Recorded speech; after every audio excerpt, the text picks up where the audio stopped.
औरत कभी मोहब्बत सोच समझ कर नहीं करती, मर्द हमेशा सोच समझ कर मोहब्बत के मैदान में कदम रखता है।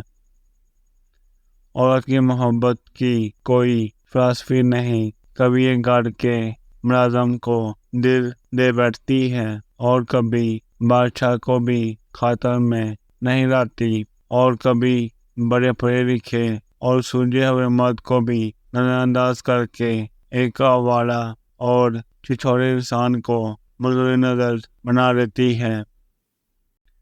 औरत अगर बसना चाहे तो झोंपड़ी में भी खुश रहती है, और ना बसना चाहे तो महलों को लात मार देती है।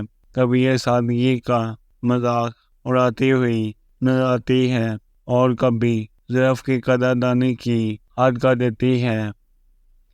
जिस मर्द ने औरत को अपना लिबास समझा, वो औरत को कभी आजमाइश में नहीं डाल सकता।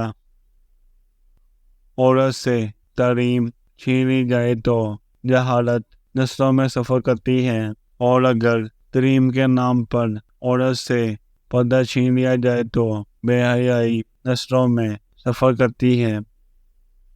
जिस औरत के चेहरे पर ये निशानियां हों, वो सच्ची मोहब्बत करती है। एक वो औरत जो मर्द की बेशुमार चाहतों की अकेली वारिस होती है, उसके हर दुख सुख में साथी होती है। वो मर्द बहुत खुश नसीब है जिसको ऐसी औरत मिलती है।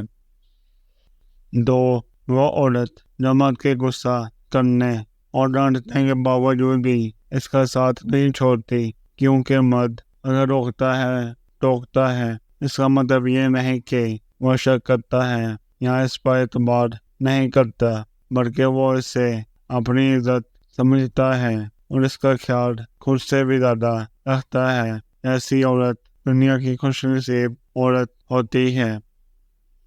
हम लोग इतने मसरूफ हैं कि हम मोहब्बत का आगाज तो कर देते हैं मगर जारी नहीं रखते। यहाँ लोग अक्सर मजाक का सहारा लेकर दिल की बात कह देते हैं, खामोशी इख्तियार करके दूसरों की निगाह में बेवकूफ बनना हर खामोशी तोड़कर बेवकूफ़ी का सबूत देने से बेहतर है।